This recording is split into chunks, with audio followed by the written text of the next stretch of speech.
Simbología. Uno de los componentes importantes de la comunicación de Dios hacia los hombres. Analizaremos los diferentes significados de un símbolo, ayudando a no cometer el error de elegir la interpretación incorrecta.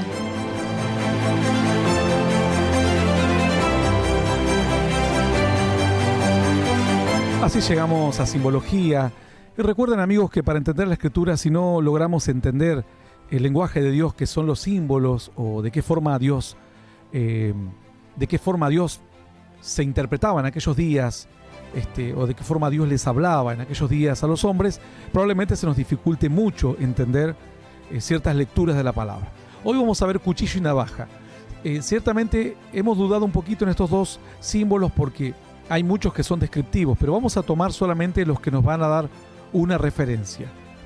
Vamos a Proverbios 23:2, a ver qué es lo que nos dice.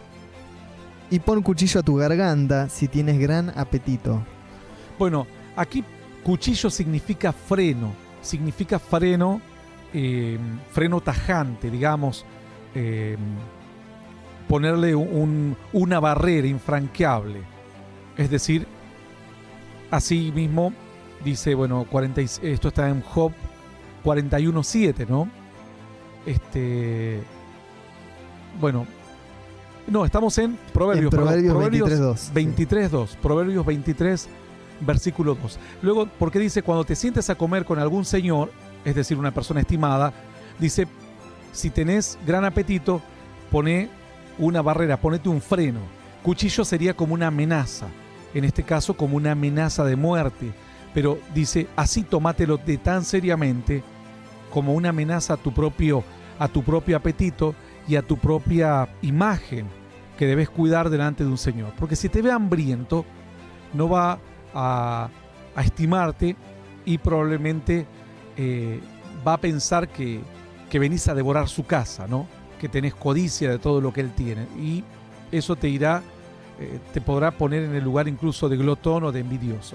Entonces aquí cuchillo sería una barrera infranqueable, una amenaza a uno mismo, ¿no? Para no hacer algo. Podríamos decir, Señor, ponme cuchillo en mis ojos, para que no mire las cosas que no debo mirar, por ejemplo, ¿no? Podría ser usarse en ese sentido, tomando esta simbología. Vamos entonces a Proverbios 25:18 también. Martillo y cuchillo y saeta aguda es el hombre que habla contra su prójimo, falso testimonio. Bueno, aquí significa cuchillo y martillo, si bien el otro significaba como una amenaza, acá significa daño grave. Cuchillo y martillo significan daño grave. ¿Por qué? Porque dice que si vos das falso testimonio, recordemos que en la antigüedad las personas eran condenadas solamente por un testimonio.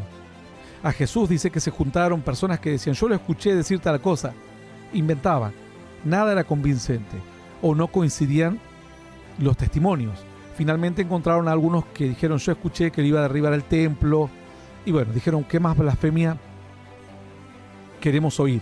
Porque de esto se dieron cuenta que claro, lo dijo, pero él refería a su cuerpo. Entonces, cuchillo en el verso anterior es amenaza inminente o de daño inminente o amenaza infranqueable o grave amenaza. En este caso es daño grave. Cuchillo y martillo es daño grave, ¿por qué? Porque al dar tú un falso testimonio provocás una herida que es letal, es decir, podés llevar incluso a la mismísima muerte a una persona. ¿Por qué? Por dar un testimonio falso, decir, yo vi a esta persona robando en aquel campo o en adulterio, y directamente podría hasta perder la vida. Así mataron a Nabot por su viña, recordemos. Proverbios 30:14. Hay generación cuyos dientes son espadas y sus muelas cuchillos, para devorar a los pobres de la tierra y a los menesterosos de entre los hombres. Bueno, aquí cuchillo significa insaciable, mal insaciable. ¿Por qué? Porque dice que estas generaciones, los dientes son como espadas, es decir, no están afilados, rompen todo, no hay nada que los frene. A veces el diente es fuerte, pero no rompe todo, ¿no? Hay alimentos que a veces nos cuestan y hay que cocinarlos más o directamente no los comemos porque no podemos con los dientes y quizás podemos dañarnos incluso nuestros dientes. Pero estos tienen los dientes como espadas y sus muelas como cuchillos. Entonces son implacables, insaciables. Es decir, vos cuando mordés con tu muela en algún momento te puede doler tu muela o te podés cansar. En cambio, tener el cuchillo es algo insaciable, es una crueldad que no tiene límite. Es decir, dice, hay generaciones cuyos dientes son espadas para devorar a los pobres. Es decir, es una crueldad insaciable para dañar, para seguir sus objetivos, y muchas veces siguiendo los objetivos de poder y todo, al que más se daña es a la persona que menos puede defenderse, en este caso los pobres. Vamos a Ezequiel 5.1 es un pasaje descriptivo, igual vamos a leerlo. Y tú, hijo de hombre, tómate un cuchillo agudo, toma una navaja de barbero y hazla pasar sobre tu cabeza y tu barba.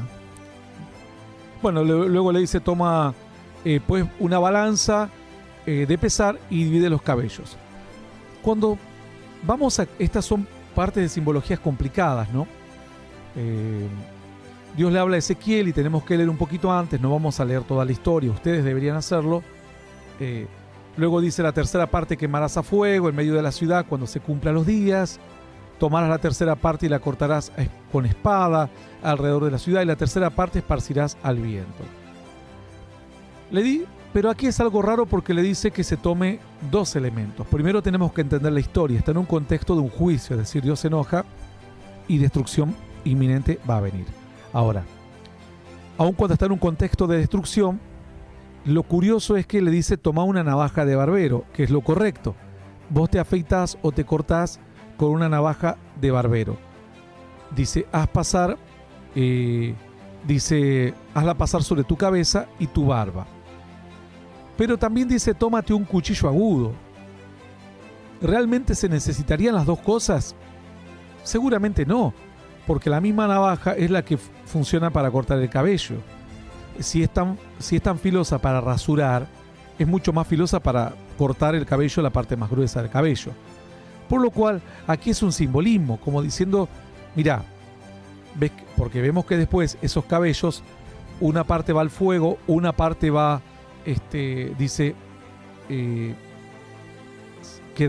se quemará, otra parte, dice, la cortarás con espada alrededor de la ciudad, y la tercera parte esparcirás al viento. Es decir, van así, una parte al fuego, otra parte la cortará fuera de la ciudad, otra parte al viento. Pero todos estos cabellos van a ser, lo que cuenta el verso 2, es el final de la historia. Y el verso 1, cuando dice corta el cabello, significa cómo ellos van a ser cortados. No solo con una navaja de barbero quien se hace un corte estético, sino también con cuchillo. Cuchillo significa, en este caso, aflicción, dolor. Cuchillo significa aflicción y dolor. Les trato de explicar todo porque estas son simbologías difíciles y que hay que siempre ir a los contextos y de ahí empezar a desgranarlas. Vamos a ver si encontramos alguna otra, porque tenemos muchas que son pasajes donde solo se cuentan acontecimientos.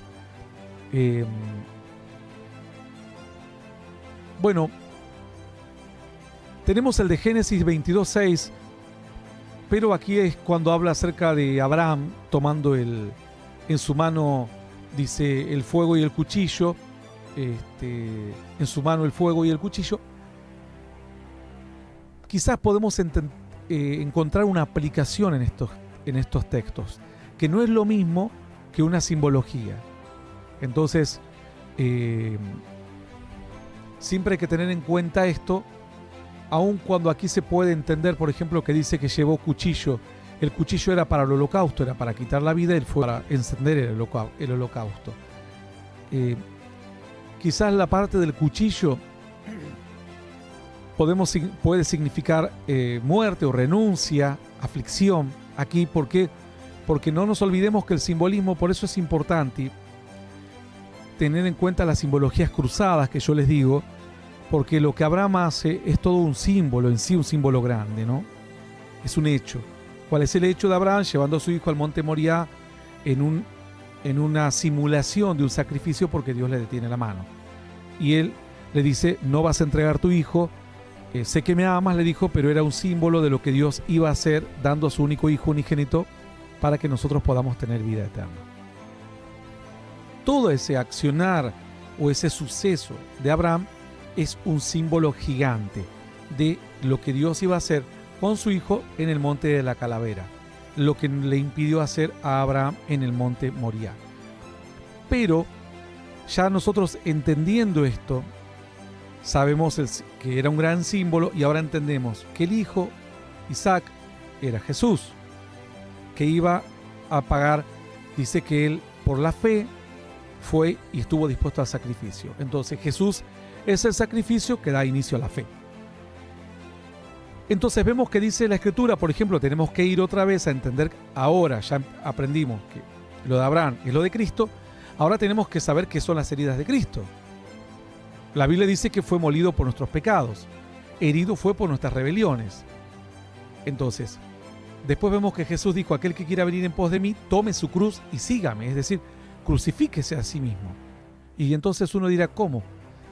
Son dos aspectos de la crucifixión. Uno, nuestros pecados, para traernos bendición y sanidad, y otro, que la cruz sigue estando activa en nosotros, como un sacrificio continuo, renunciando a las cosas malas de esta vida.